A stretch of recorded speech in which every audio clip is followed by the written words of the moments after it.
पहले चरण के चुनाव से कुछ दिन पहले ही। ऐसे में नक्सलियों में बौखलाहट भी देखी जा रही है। कमांडर भी इसमें शामिल थे जिन्हें ढेर किया गया था। बड़ी सफलता के तौर पर पुलिस बल की इसे देखा जा रहा था। अब चूंकि दूसरे चरण के मतदान है, उससे पहले पूरी तरह से पुख्ता इंतजाम यहां पर पुलिस बल किए हुए हैं। एसपी इंदिरा कल्याण एलेसेला के नेतृत्व में एक्शन में यहां पर सुरक्षा बल नजर आ रही है और साथ ही एंटी नक्सल ऑपरेशन से नक्सलियों में बौखलाहट भी नजर आ रही है। कांकेर में कल मतदान होना है, उससे पहले पुख्ता इंतजामात सुरक्षा के चाक चौबंद यहां पर किए गए हैं, लेकिन माओवादियों पर भी पैनी नजर बनाए हुए है सुरक्षा बल। साथ ही आपको यह भी जानकारी दे दें कि 500 अति संवेदनशील मतदान केंद्र है जहां पर नक्सली हमला कर सकते हैं। संवेदनशील इलाकों में कड़ी सुरक्षा व्यवस्था की गई है ताकि तमाम मंसूबों को यहां पर सफलता ना मिल सके। 50,000 से ज्यादा जवान तैनात किए गए हैं। जमीनी स्तर पर चप्पे चप्पे पर नजर बनाए रखे हुए हैं सुरक्षा बल। सबसे बड़े नक्सली ऑपरेशन के बाद यहां पर सुरक्षा बल पूरी तरह से अलर्ट नजर आ रहा है। 19 तारीख को पहले चरण का मतदान हुआ था। 15 तारीख वो दिन था जब बड़ी सफलता हासिल हुई थी। यहां पर सुरक्षा बलों को 29 नक्सलियों को ढेर किया गया था। हालांकि इस मुठभेड़ के बाद कई बड़े सवाल भी खड़े किए गए थे आरोपी आपको बता दें विपक्षी दलों द्वारा, लेकिन यहां पर अब दूसरे चरण के मतदान होने हैं। दूसरे चरण के मतदान से पहले पुख्ता इंतजामात यहां पर किए गए हैं। आपको यह भी जानकारी दे दें कि माओवादियों ने चुनाव बहिष्कार का भी ऐलान किया था। इसके अलावा उन्होंने बंद का भी ऐलान किया था। वहीं अब सुरक्षा बलों के लिए कई बड़ी चुनौतियां हैं, लेकिन उन चुनौतियों को पार पाने के लिए हर पुख्ता बंदोबस्त यहां पर देखा जा रहा है जमीनी स्तर पर। साथ ही किसी भी तरह की दहशत जो है ग्रामीणों में ना हो, उसको लेकर भी खासा इंतजाम यहां पर सुरक्षा बलों द्वारा किए गए हैं। सबसे बड़े नक्सली ऑपरेशन के बाद अलर्ट पर यहां पर सुरक्षा बल नजर आ रहे हैं। और हमारे साथ हमारे खास मेहमान कांकेर एसपी कल्याण एलेसेला जुड़ चुके हैं। बहुत बहुत स्वागत है सर आपका हमारे चैनल पर। और पहला सवाल मैं आपसे यही जानना चाहूंगी, पहले तो क्या सुरक्षा व्यवस्था वहां पर देखी जा रही है, क्योंकि चुनौतियां बहुत ज्यादा है। नक्सलियों में बौखलाहट देखी जा रही है। 29 नक्सलियों के ढेर होने के बाद और उनके कमांडर के ढेर होने के बाद उनमें एक बदले की आग देखी जा रही है, लेकिन उन तमाम चुनौतियों को पार पाने के लिए क्या व्यवस्था है जमीनी स्तर पर? कांकेर पुलिस द्वारा कल होने वाली लोकसभा निर्वाचन में पूरी तरह से तैयारी की गई है। सुरक्षा की दृष्टि से 100 से ज़्यादा कंपनी यहाँ पे तैनात है। कांकेर पुलिस के जवान भी इसमें शामिल हैं और सभी प्रकार के तैयारियाँ जो प्रोटोकॉल के हिसाब से रेडी है और किसी को भी डरने की ज़रूरत नहीं है। जैसे आपने देखा है, आज नक्सलियों ने बंद का ऐलान किया है, लेकिन उस बंद का कोई असर नहीं है। पूरी जगह सभी जगह शॉप्स भी खुले हैं और बसेस भी चल रहे हैं। और जनता से हम अपील करते हैं कि किसी प्रकार की डरने की ज़रूरत नहीं है और अपने अपने मतदान केंद्र में पहुँचे और वो वोटिंग करें। हम सभी से अपील करते हैं। देखिए, माओवादियों ने चुनाव बहिष्कार का भी ऐलान किया है और भले ही सुरक्षा बलों द्वारा तमाम तैयारियां की गई हैं, आप लगातार जनता से यही अपील कर रहे हैं कि ज्यादा से ज्यादा मतदान केंद्रों पर पहुंचे और अपने मत अधिकार का प्रयोग करें, लेकिन उसके बावजूद भी क्या कोई बड़ी घटना को अंजाम देने की फिराक में है नक्सली? ऐसा कोई इनपुट सामने आया हो अब तक? अगर है तो इसके लिए क्या तैयारियां, क्या बंदोबस्त? नक्सलियों द्वारा निर्वाचन बहिष्कार करने का ऐलान बहुत पहले से कर रहे हैं और अभी भी इस घटना के बाद उनके द्वारा कुछ घटना करने की प्लानिंग है। इस संबंध में हमारे पास इंटेलिजेंस इनपुट्स भी है और इसलिए हम पूरी तरह से तैयार है। बीएसएफ और कांकेर पुलिस पूरी जगह तैनात है। सीआरपीएफ की कंपनीज भी यहाँ पे तैनात है और इस कोई भी घटना होने से कैसे रोके इसकी पूरी बारीकी से प्लानिंग की गई है और हमें उम्मीद है चुनाव जो है शांतिपूर्ण संपन्न किया जाए। बिल्कुल, देखिए, आपके नाम से माओवादियों में एक खौफ की लहर तो देखी जाती है। उन्हें डर लगता है कि अगर किसी भी घटना को अंजाम दिया तो बख्शा नहीं जाएगा हमें। लेकिन ग्रामीणों में भी डर का माहौल है। उस डर के माहौल पर किस तरह से उन्हें आप यहां पर विश्वास दिलाएंगे?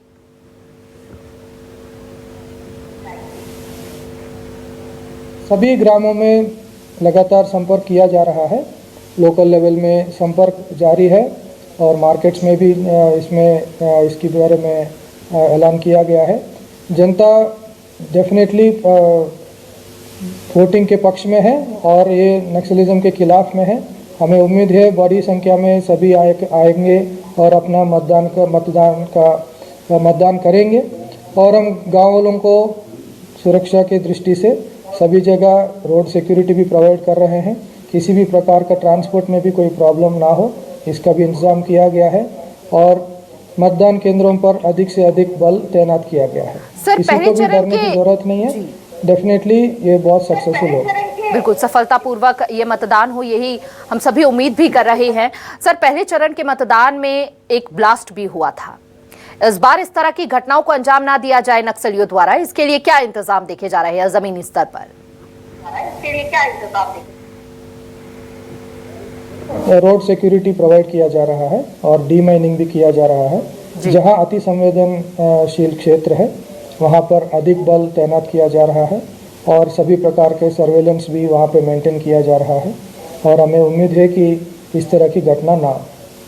कांकेर के जंगलों में अपना घर बसाए हुए माओवादियां लगातार दहशत फैलाने का काम करते रहे हैं और चूंकि दूसरे चरण में यहां पर चुनाव है, ये कितना चुनौतीपूर्वक आपके लिए रहता है? और इस बीच ग्रामीणों की सुरक्षा भी यहां पर प्राथमिकता रहती है सुरक्षा बलों के लिए, क्योंकि कई आरोप जो है विपक्षी दलों द्वारा भी लगाए गए हैं और सुरक्षा बलों और मुठभेड़ के बीच ग्रामीण ना पिसे, उसको लेकर क्या इंतजाम?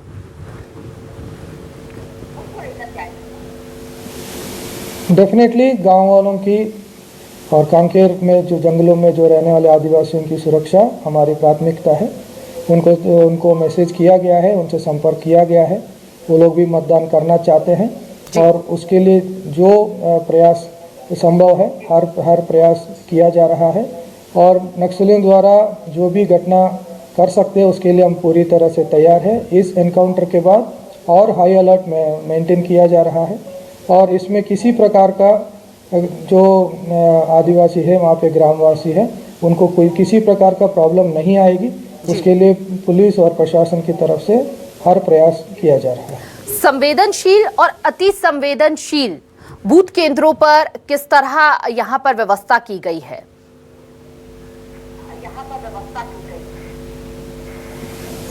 यहाँ पर सुरक्षा के दृष्टिकोण से एक सेक्शन संवेदनशील में और अति संवेदनशील में 2 से 4 सेक्शन तक क्षेत्र के हिसाब से तैनात किया गया है।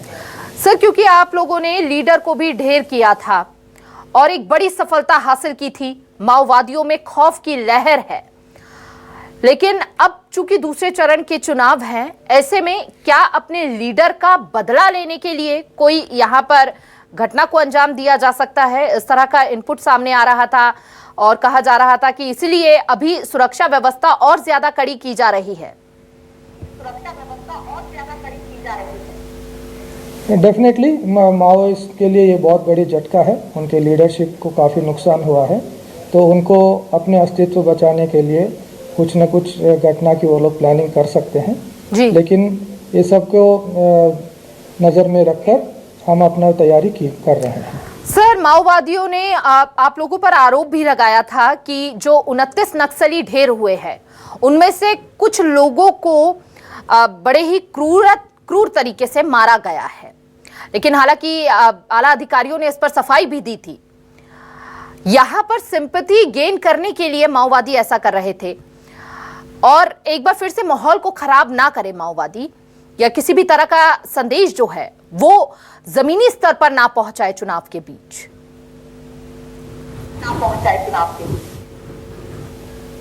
ये निश्चित रूप से आरोप है।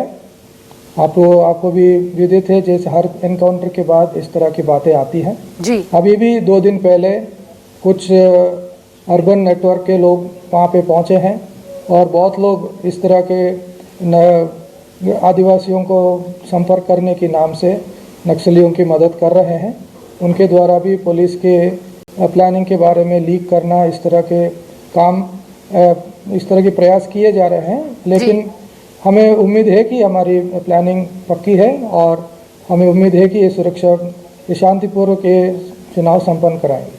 29 नक्सलियों को ढेर किया, क्या लगता है कि कितना डर माओवादियों के अंदर पैदा हुआ है और क्या इतनी बड़ी कामयाबी के बाद वहां पर जो बौखलाहट है वो दूसरे चरण में नहीं देखने को मिलेगी? निश्चित रूप से ये बहुत बड़ी सफलता है, लेकिन इस एनकाउंटर के कारण हम किसी को भी कम आकलन नहीं करेंगे और किसी भी प्रकार का ओवर कॉन्फिडेंस नहीं आने देंगे।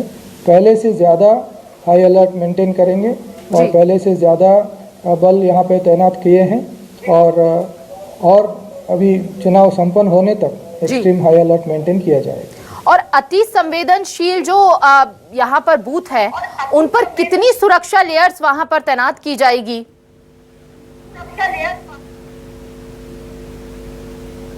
सभी अति संवेदनशील क्षेत्र में 3 लेयर की सिक्योरिटी प्रोवाइड की जा रही है, मतदान स्थल पर, उसके आउटर कॉर्डन पर और एक और बड़ी क्षेत्र में एक और आउटर कॉर्डन बनाया जा रहा है। जी सर, हमने देखा लगातार टारगेट किलिंग भी यहाँ पर देखने को मिल रही थी। बीजेपी नेताओं की हत्या की संख्या भी लगातार यहाँ पर देखने को मिली थी। सरकार में बदलाव हुआ है, उसको लेकर, उनकी नीतियों को लेकर कोई बदलाव?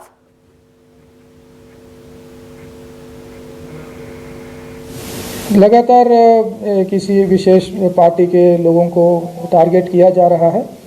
इस संवेदनशील मुद्दे को नज़र में रखते सभी जगह जो टारगेट हो सकते हैं उनसे संपर्क किया जा रहा है, उनकी सुरक्षा के इंतजाम किए जा रहे हैं, उनके ऊपर, उनके मूवमेंट के ऊपर भी नज़र रखा जा रहा है और हमें उम्मीद है कि इस तरह की घटना अभी रिपीट ना हो। इस पूरे मामले को लेकर सियासत भी खूब गरमाई। विपक्षी दलों का कहना था कि कई ग्रामीण मासूम जो हैं वो भी यहाँ पर ढेर हुए हैं और कईयों की पहचान भी नहीं हो पाई है। इसमें आप कितनी सच्चाई देखते हैं? क्या कुछ आप इस पर अपना रिएक्शन देना चाहेंगे? इस माओवादी जो मर गए हैं इस एनकाउंटर में, उनको नक्सलियों द्वारा प्रेस रिलीज जारी करके उनको अपने साथी बताया गया है। उनका नाम, पद और गांव सब डिटेल्स उनके द्वारा दिया गया है। उन्होंने कहीं पर भी ये नहीं बोला कि ये गांव वाले हैं या नक्सली नहीं हैं। तो इसके बारे में चर्चा करने की अभी कोई गुंजाइश नहीं बची है। सभी 29 माओवादी जो मर गए हैं वो सब नक्सल है और इनके ऊपर जो रिवॉर्ड अमाउंट है, इनाम है, वो 1.7 करोड़ तक है। तब इसमें कोई डाउट बची ही नहीं है किसी को भी कुछ बोलने के लिए। बिल्कुल कोई डाउट नहीं रहना चाहिए। यहाँ पर सफलतापूर्वक एक बड़ी कामयाबी आप लोगों को मिली। बहुत बहुत शुक्रिया अपना कीमती समय देने के लिए और इस विषय पर हमसे बात करने के लिए। सुरक्षा के कितने पुख्ता इंतजाम हैं ये दर्शकों तक पहुंचाने के लिए बहुत बहुत शुक्रिया सर आपका। तो सबसे बड़े नक्सली ऑपरेशन के बाद एक बार फिर से सुरक्षा बल अलर्ट नजर आ रहा है। कांकेर लोकसभा सीट में कुल 2090 मतदान केंद्र हैं। अलग अलग केंद्रों पर सुरक्षा व्यवस्था चाक चौबंद की गई है।